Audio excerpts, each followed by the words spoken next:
And this is really more to introduce, explain, and kind of define what the Razzle Dazzle is. There's been so many questions coming in regarding this trade, and I think some of it is my fault for using it in more ways than most people can visually see as like a pattern. So I'll explain it in a minute, but tonight's content is really what is the Razzle Dazzle, and we're gonna solve that mystery. Okay, we aren't going to have enough time to go into its construction, the strike selection, how many expiration, separation, when to get in, what prices to get in at, when to adjust, when to get out. That's why there is such a huge amount of material out there on this particular trade that we really have to take it into a mini class in order to do it the right way. I can't even really do a theme month in pot because it still wouldn't quite cover it. It really needs 8 solid hours of just nonstop instruction and recording so that people can go through it. And because there's a lot of different aspects to it and it can be used for a lot of different ways. So before we go any further, I'm going to go through the disclaimer that just says we're giving out education, not advice. Please read all the disclaimers here and on the website. And by participating in tonight's session, you are agreeing to all these. First of all, what is the Razzle Dazzle? Now, some of you guys have seen this definition. I sent this definition out. I created this definition, but all it really is a vertical roll. For those who don't know what a vertical roll is, it's a time spread. But instead of using one option, you're using a vertical spread. For example, when you buy a time spread in whatever, SPX, let's say you're buying, you think the market's going up back to 5,100. You want to buy a time spread at the 5,100 strike. You're going to go out and buy the 5,100 call with 3, 5, 10 days to expiration. And you're going to sell the 5,100 call with less days to expiration. And hopefully the market gets to that strike because that's where a time spread's worth the most money. It's worth the most money when it's at the money and at the moment of expiration of the front month. Now that is, you're buying one option, you're selling another option. You're buying the back month, selling the front month. We're doing the same thing. But instead of a single call or a single put, we're doing a call spread or a put spread. It's that simple, guys. And because it's that simple, it's that low risk, it's that small amount of money compared to like $50 options in the SPX on a time spread. The trade becomes much more pliable. You can customize it to pretty much what your opinion is on anything. Let's say the Fed is coming out next Wednesday. And everybody's expecting next Wednesday the Fed to lower rates. It's not going to happen, but let's hypothetically say that's what everyone's expecting. Most traders would assume that if the Fed is going to lower rates on Wednesday of next week, that the market is going to inch up higher like it normally does, leading up to the Fed meeting. And then after the announcement, the market's going to move big up or down.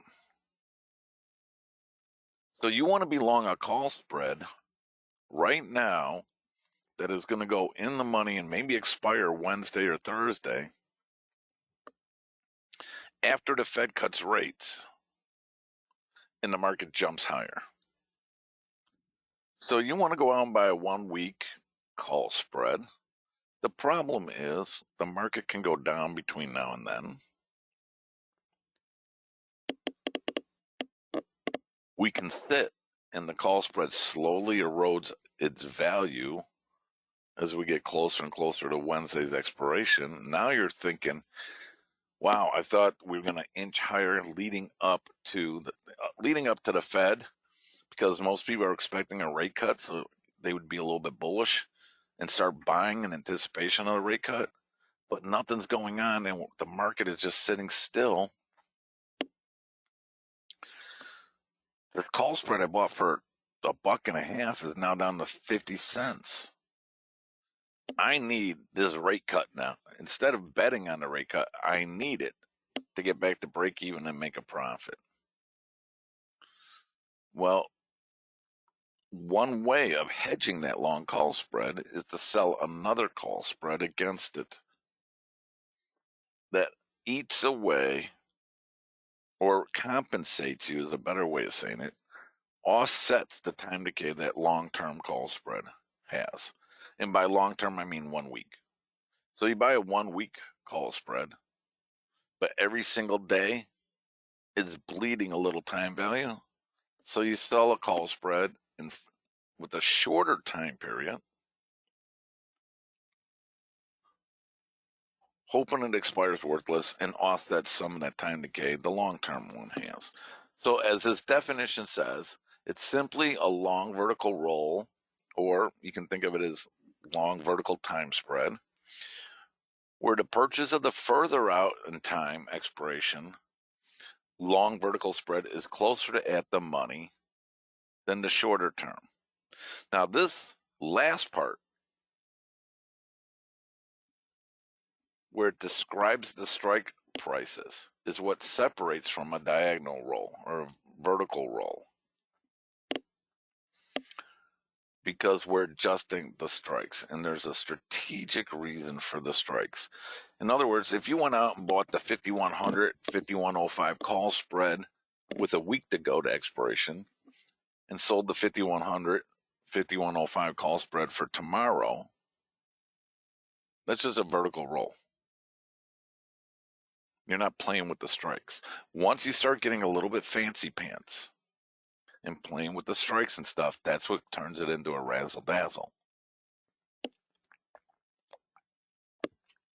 It's no longer a strict definition of a vertical roll. It is now a razzle dazzle or something else, whatever you want to call it. It's the key parts right here that you have to remember. All it is a vertical roll, and the main point why it's not a vertical roll, it in the strict definition, is because the further out in time expiration long vertical spread is closer at the money. And that is really important for several reasons. One, protection. It's going to protect your short spread. And two,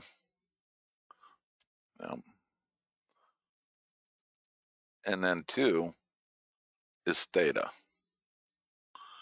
It's going to help you with the time decay. And that's going to make sense in a moment.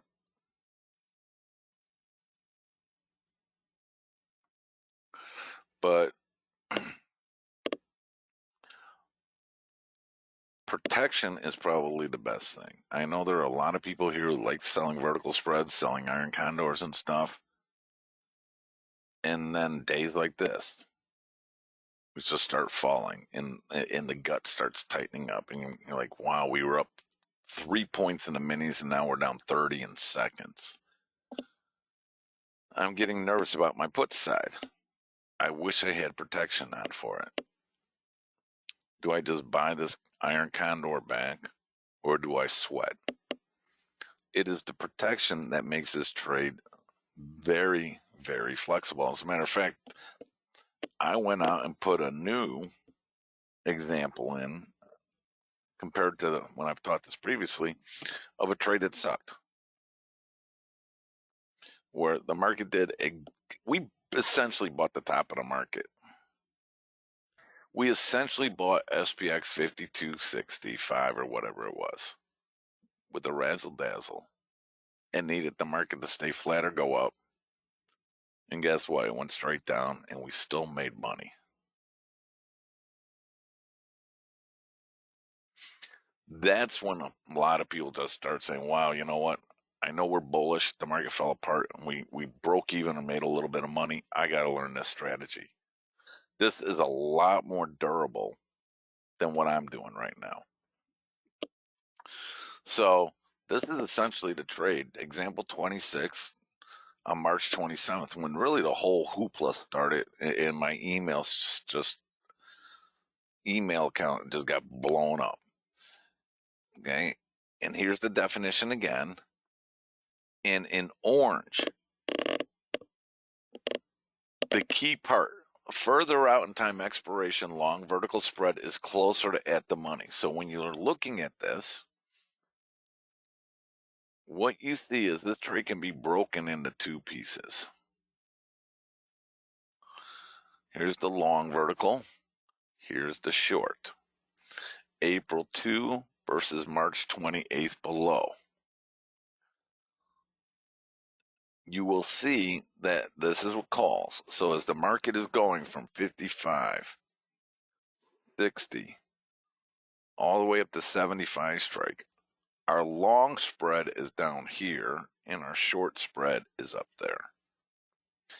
It is the placement of this long vertical spread being closer to at the money that gives us a lot of protection on the short. Now, I know in the past I've not adhered to that every single time. I've actually flipped it a couple times. And I might do that again tomorrow. Okay, we can flip it. And let's say we've fallen from 52.65 to 5,020, we'll call it, in the SPX. And you think we're going back to 5,200. All this worry about Israel and Iran, it's going to blow over and we're going to go back to the scene of the crime. Well, there's a lot of ways we could play that too if you want to hit a home run. You've seen me do this, but I really didn't point it out in the past where I went way out of the money because I thought in the next 2 weeks we're going to have a big bounce. And I'd buy some crazy like the 51.80, 90 call spread. And this is buying a $10. And then, and this thing would be cheap. It'd be like with 2 weeks, it'd be like 50 cents. Or we'll call it 80 cents. And then for tomorrow or Friday, tomorrow being Thursday or Friday's expiration, I go out and sell the 51.20, 25 call spread for 40 cents. Now, this thing is far out of the money. It's probably going to go out worthless, but it pays for half of that 2-week call spread. All I've got to do is sweat one day, have this thing expire worthless, and I got the long spread I want out in 2 weeks on for pretty much half price. And I can sell again. But what you'll see is my long is actually at a higher strike than my shorts. No, we're not legging into this. This is being done as a package. Okay, for those who want to see that, here's what it looks like.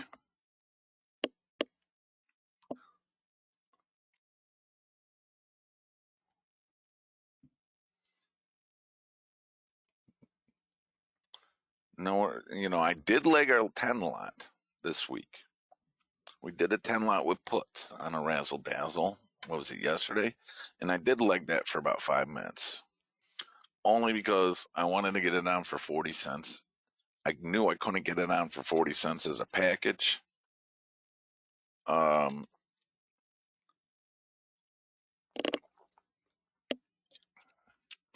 I took a leg and I had to let the market move about 1.5 strikes in my favor after getting the longs before they bought the shorts.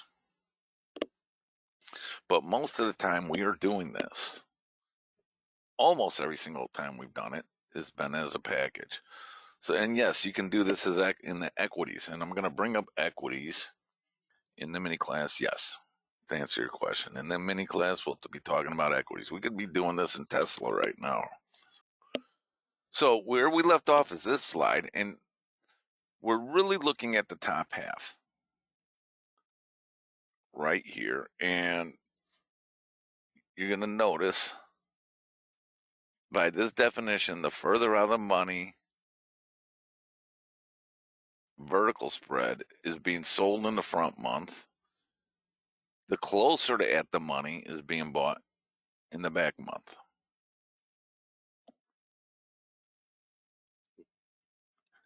We cannot go through our shorts, in other words, a better way of saying it.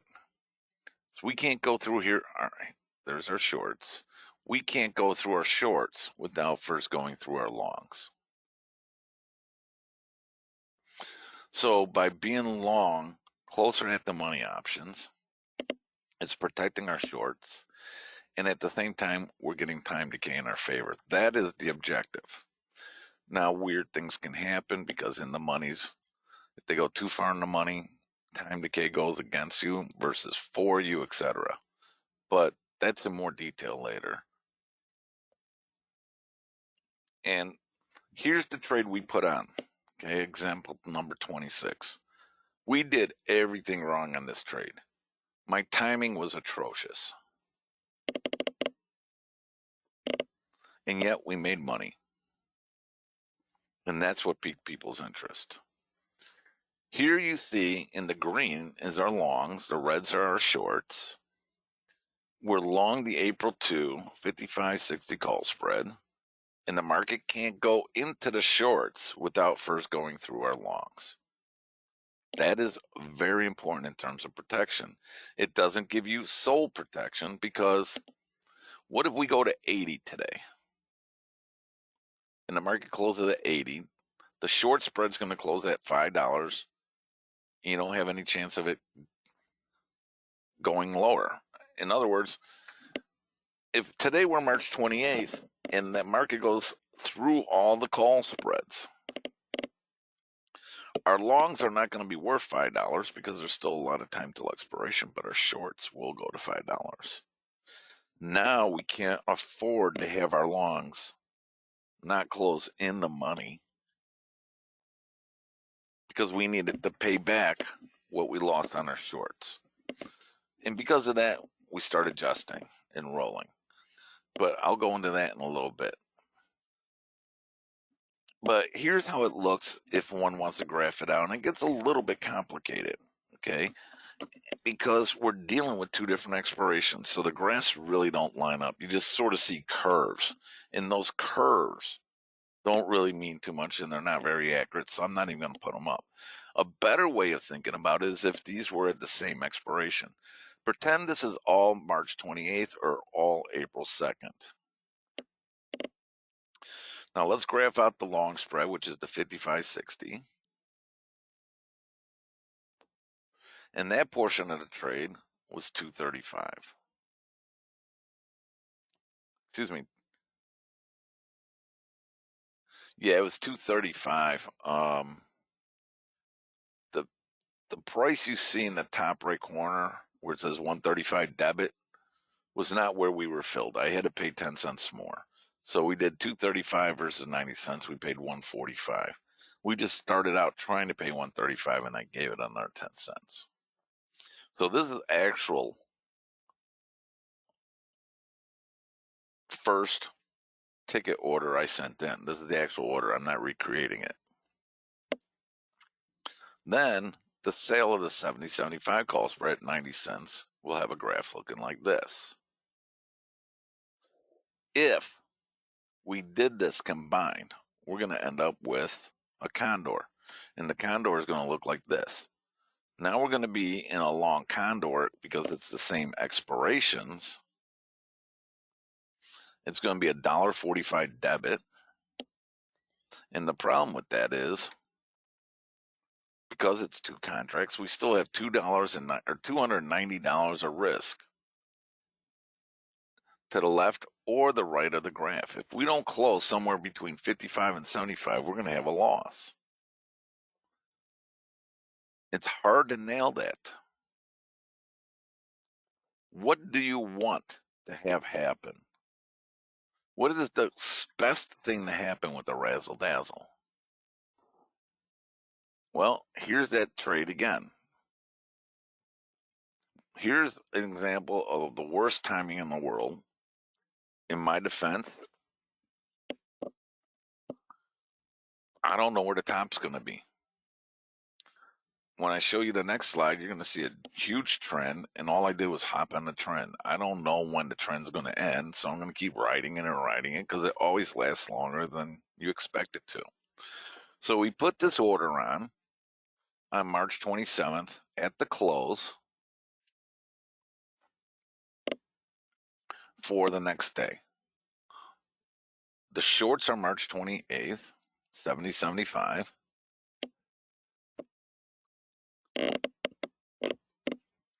And our longs were in the money the next day. As you can see on March 28th, the green horizontal line represents the long vertical spread of the 55.60 spread. You see that the next day, March 28th, that long spread actually went in the money, and the market started approaching our short spread, so we closed down the short spread.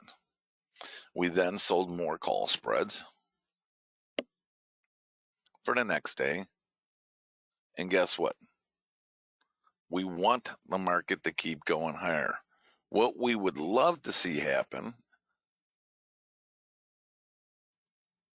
is the market close right here. Our short spread goes out worthless. We sell another short spread, even at higher strikes, maybe up here.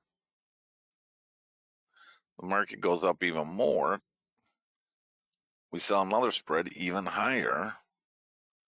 Meanwhile, our longs are going deeper and deeper in the money, and our shorts are going further and further out of the money to make wider and wider condors, where we eventually have a short call spread in the same expiration as our long call spread, but the condor is super wide. Instead of here, where we started out with the 55.60 and then sold the 70.75, if the market keeps going up, maybe the next day sell the 85.90 because the market went up 10 points. Now we go up another 15 points and I can sell the 5,200, or excuse me, 5,300, 53.05. Meanwhile, our longs are still down here, but our shorts are getting further apart. And instead of that condor you saw on the previous page, that was real tight, in the blue line, every single day, our new spread's going further and further out of the money. And by the time we're done, we have on a condor that's really wide. But all those premiums brought the line up where we had the condor on for a credit. That's the goal. Now, if you're confused, don't worry about it. Things should clear up in a little bit. So here, day one, we bought right at the close.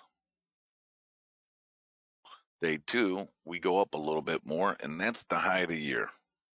We essentially got long the day before the high of the year. We wanted to go up a couple more days, at least until April 2nd. We wanted to at least stay above our long spread strikes of 52.60, and what happened? We went down, and then we went down even more. So we have a bullish trade on, and what happened? We make a new high for the year, and then we fall. Not what we want with a bullish trade. Would you agree? Well, guess what? Why was I bullish at the all-time highs? Here's really the graph for the start of the year. What's your opinion? Are we in a bullish channel higher?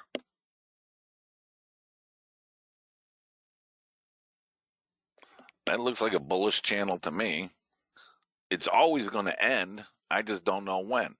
If I'm trying to pick when this bull market's ending, I probably would have picked 55,000, then 5,100, then 5,200, and I keep fading it there. We don't know when it's going to end until it ends.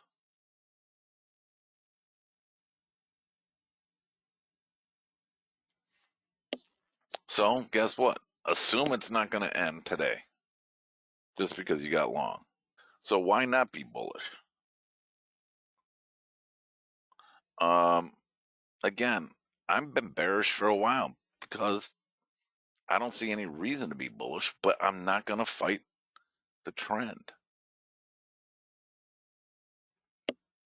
If I thought that I was the smartest guy in the world and this market had to fall, and it does have to fall, just not when I say so, I would have gotten short at 5,000. I would have gotten short at 5,100. I would have gotten short at 5,200. Instead, we bought it right here. Next day was the high of the year, and it sold off. But I don't know. I just know we're going through this channel, and it's eventually going to end, but I don't know when, so I'm going to keep playing it until it does end. I mean, look at it. If you played this channel for the whole year, win, and then they have one loss because you're wrong, that's a big winning record. So that's why I was bullish. But the magic of this trade is Theta. I did this, and I did this in a backward manner from what you're normally seeing, hoping that it makes more sense this way. Maybe it's going to confuse you because you're so rigid and ingrained in looking at it the other way that reversing it just instinctually feels wrong and you won't adopt it at first, and that's fine too. Okay, just ignore this. But here's sort of how I look at it.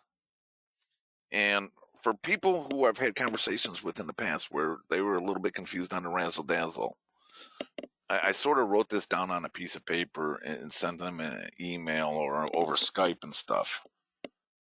And then they're like, oh, I get it now. At least some of them did. So I thought I'd replicate it for tonight.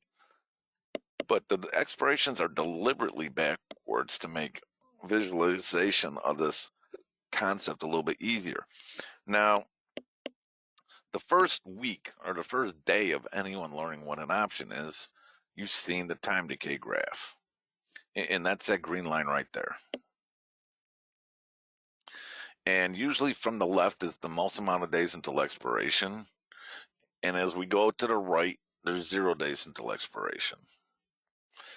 If you look at the bottom where I have April 2, April 1, March 28th, March 27th,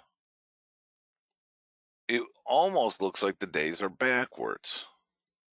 But if you look at it, our long option is going to be up here, our long vertical spread, just like in a time spread.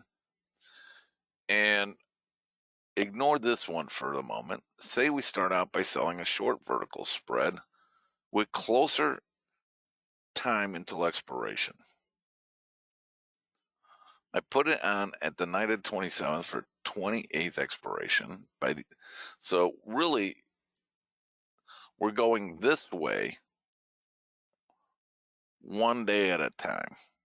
So by the end of the day, on March 28th, we're starting right here. After 1 day of expiration goes by, this is gone, and now this is 0 DTE. And then this goes away, and we go slide to the right more, and our long goes to expiration day. I don't know if that makes more sense this way. But what we do is we start out with this, time period 1, and time period 1. By the end of the day, this expires or we buy it back for 10 cents so that we can sell a new one for 80 cents. So time period 2, we sell another call spread. Maybe we sold this at $1. We buy it back for 10 cents so that we can sell this one for $1. So here we made 90 cents. And here we took in $1. So we took in $1 on time period 2, and we made 90 cents on time period 1. Our short spreads have taken in a total of $1.90, which offsets most or all of the long call spread. And every single day, we're going in this direction with a meat grinder right here.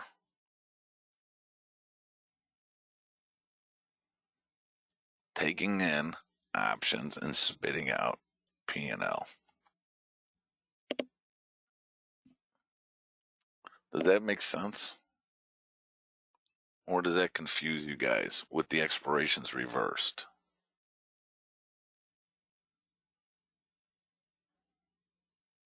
It's sort of the same thing as 5 days until expiration, 4 days to expiration, 3 days. But you can't line it up with the dates that way. The dates, it's going to look backwards. So here, we go back, essentially, our green line is the long-term buy, the red line is the short-term sale, and it works the same way with puts. After a day goes by, the first trade expires, we add another one. And then the next day goes by, we add another sale. All of these 3 sales have never been on at the same time, but are all being protected by that long. That's at lower strikes. And here, the spreads being sold in the red have heavy time decay, whereas the green spread where long has very little time decay and is now deeper and deeper in the money. That's how it works.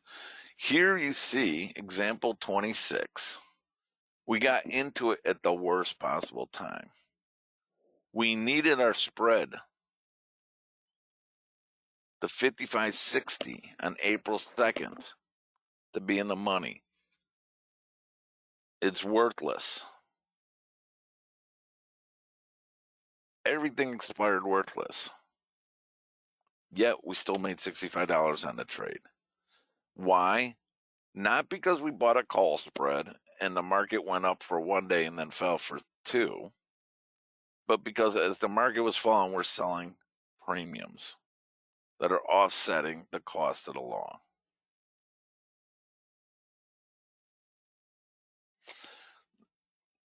Preston, that's a great way of looking at it. You can look at it as a condor with different expirations. I mean, maybe I'll start using that for the people who are having difficulty understanding it a different way. It's all the same thing, whatever clicks in your head. The problem is graphs work great for people, but they fall apart when you have more than one expiration. And so if you can think of it in terms of a condor in the graph in your head, but at different expirations, and not worry about the fact that the analyzer button in your brokerage account won't look the same as what's in your head, it's a great way of looking at it. This is a great strategy for protection, especially if you have a bias. For example, on the way up, for the last 2 months, people have been selling Iron Condors, but they're more nervous about that call going in the money than the put, because we're in this big, our down days were down 10, our up days were up 50. Well, in this case, you buy a long call spread to protect all your short Iron Condors over the course of a week. And if we blast up, your short call spread in the 0 DTE is protected. But here, again, this is the worst possible thing that could happen to us, and we still made a little bit of money. That's what set off the Razzle Dazzle light bulb for a lot of my students who see me do it many times over the years. If I broke even or lost a little bit, they didn't think anything about it. If I made money on it, they assumed it was because I picked a directional trade and was right. They didn't really consider the time decay that was helping out or enhancing. But it's really just a vertical spread roll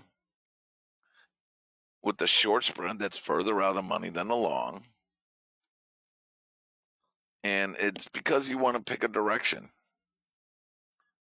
either bullish or bearish, and have time decay work for you. Now, again, going back to what somebody else said, you can use it as a hedge for other strategies, and I'm going to go into that in a moment, because just this last week,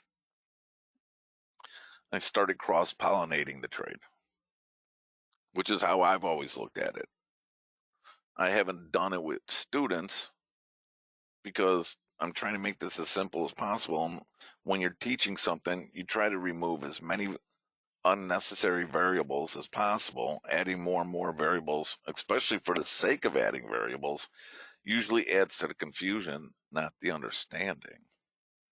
But last week, I started a trade called a beast trade. It's really just a Razzle Dazzle and a Condor combined.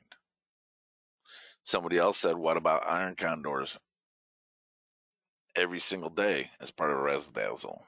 Absolutely. How many people have ever done time spread strangles on their own? That have put time spread in a call time spread? I imagine some people will want to try that with the Razzle Dazzle, a call and a put Razzle Dazzle simultaneously. We may have one on because yesterday we started a put one with 10 contracts of puts.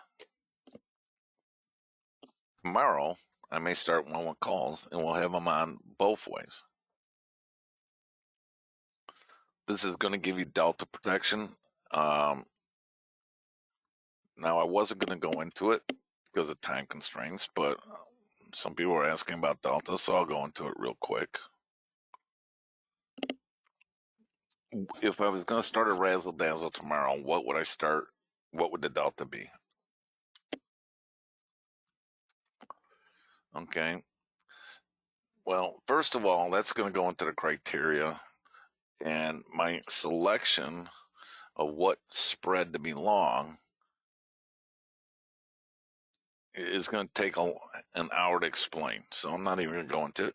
But let's say we go 5 days out, which is Monday.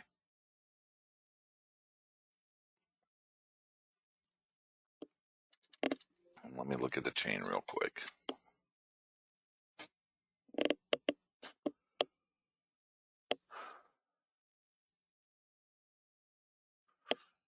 And then I'll show you how the deltas apply.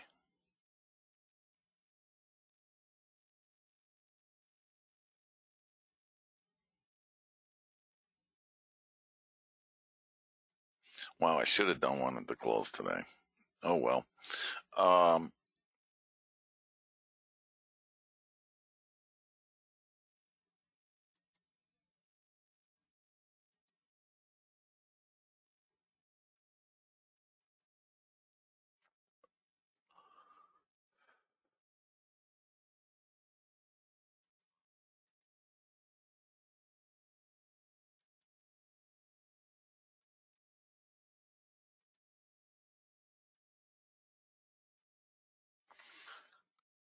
Here we go. Real quick. Let's say I'm going out, and I'll take a picture real quick of this in case we need to attach it.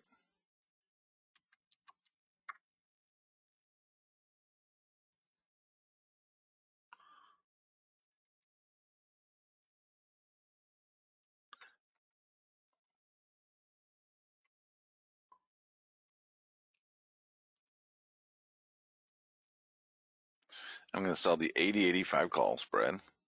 You see that that's at 60 cents.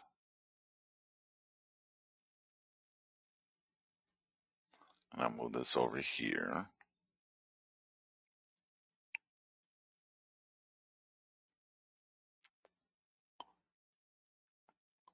And the call spread is starting at a 13 delta line. And the delta to spread is 2 deltas. 13 minus 11. Then I go and look at the 65.70 for Monday.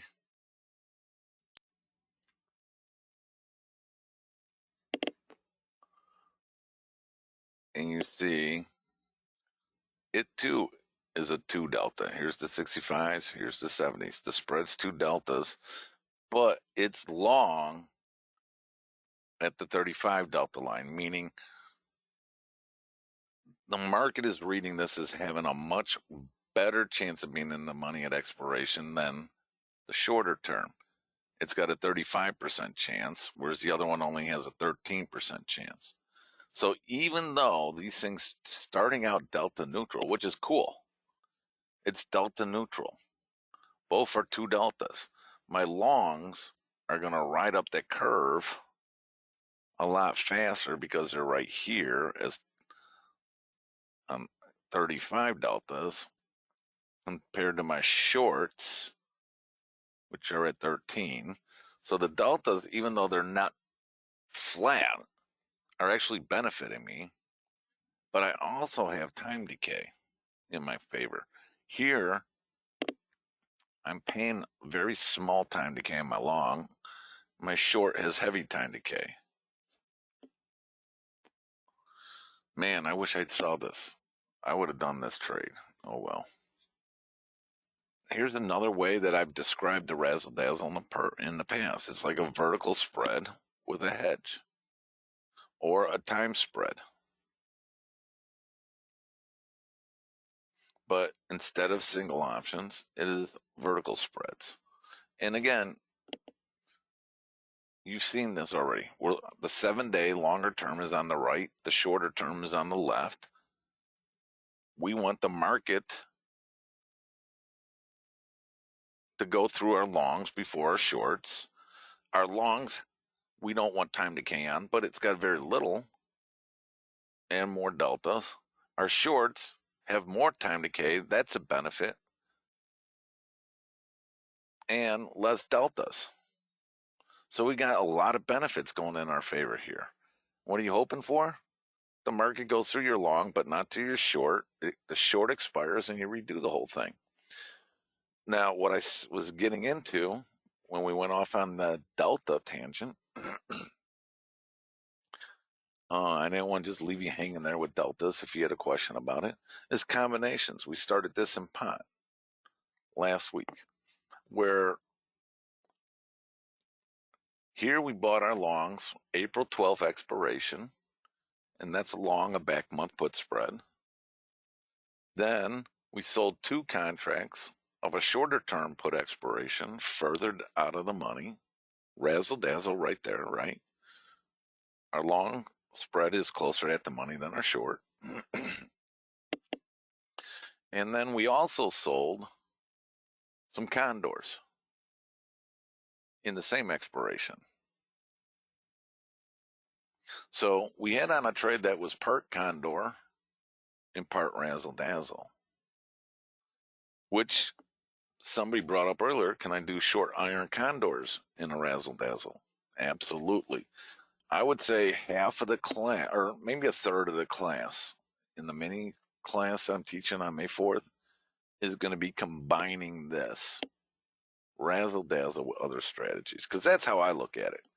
It's a facilitator. It can be a standalone, but it also helps protect or facilitate other strategies.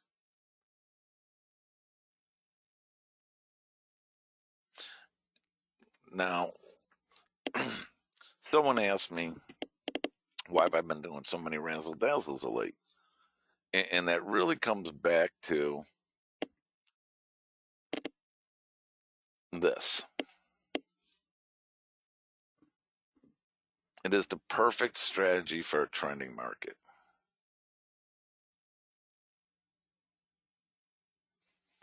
Every day we creep higher, our new call spread will be a little bit higher than the previous day. And our longs are staying stationary and going deeper and deeper in the money, whereas our shorts are going further and further out of the money. On a stable directional market, it is a great standalone strategy. If we go up 0.5% every day on average, or down 0.5% every day on average, or better yet, have you ever, those markets where we just sit for 5 days? We sit at like 5,100. We ran from 48 up to 5,100, and then we sit for 5 days. We're going to blow through 5,100. You just can feel it. The market is just waiting for a catalyst. It's waiting for some good news or something that can justify as good news to take off running. How many times were you convinced that, okay, we're just under 5,100, tomorrow we're going to go through? And you bought a call spread or a condor, and it expired worthless because we just sat all day. Then the next day, the same thing happened. It took 3-4 days of just sitting right under a big number before we finally blew through. Let me show you an example of that.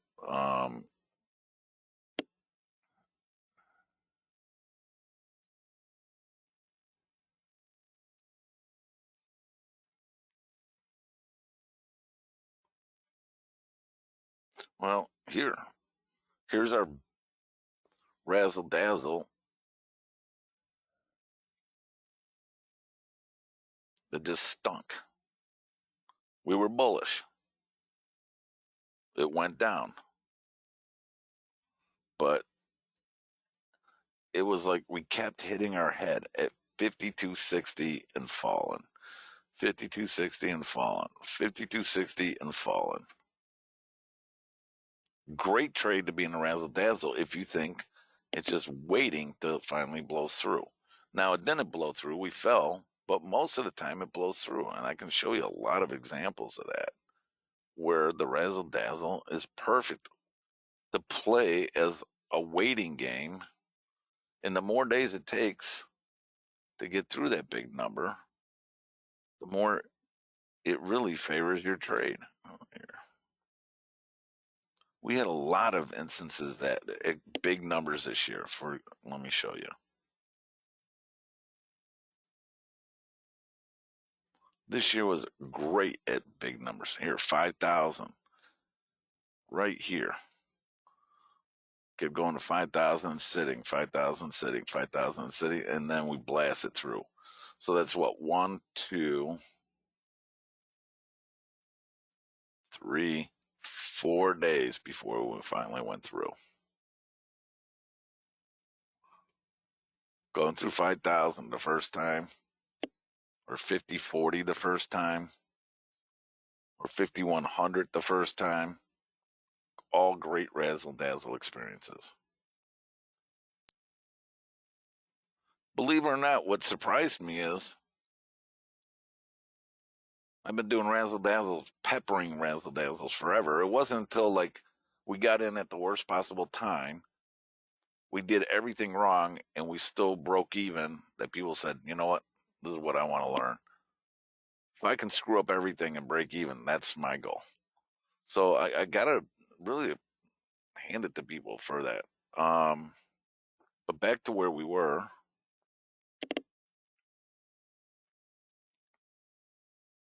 Here, we had a combination of a Razzle Dazzle and the Condor. In the class, I've been working on the slides already. I didn't even think about doing an Iron Condor in Razzle Dazzle, but somebody brought it up, so I'm going to include it. It's a great thing to include it because I know there's a lot of people selling 0 DTE Iron Condors and then buying them back at the close and then repeating. So they would probably have some interest in the Razzle Dazzle, especially if they wanted to worry about upside or downside protection. So John, I think, was the one who brought that up.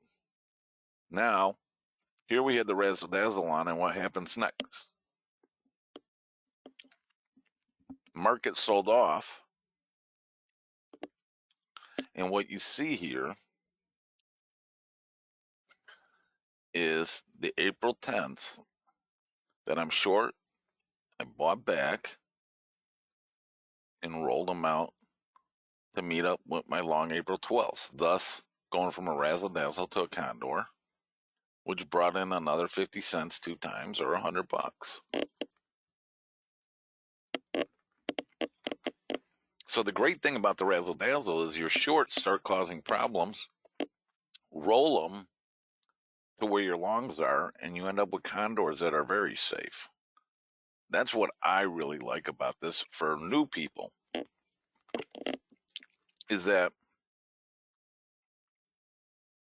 if you get nervous about the trade, you roll it, you collect money, and now everything's in the same expiration. It's easy to understand. It's always easy to fix this to where it makes sense for people.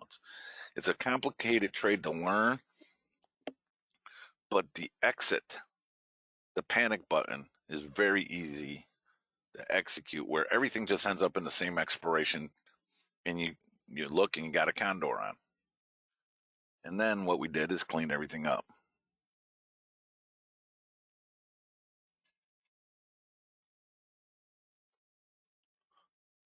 Okay, so we made 620 on that. Other than that, guys, it's been a long day. But everybody on the team thanks you. Everybody's really appreciates the kindness you show them. You guys treat my staff better than you treat me, and I appreciate that, because these people are like family to me. And you can abuse me, just don't abuse them, because they really do care about you and they try their best. Sometimes if there's a mistake, it's usually I told them the wrong thing, so don't yell at them, yell at me. Other than that, guys, thanks so much. Have a great night, and I'll see you bright and early in the morning.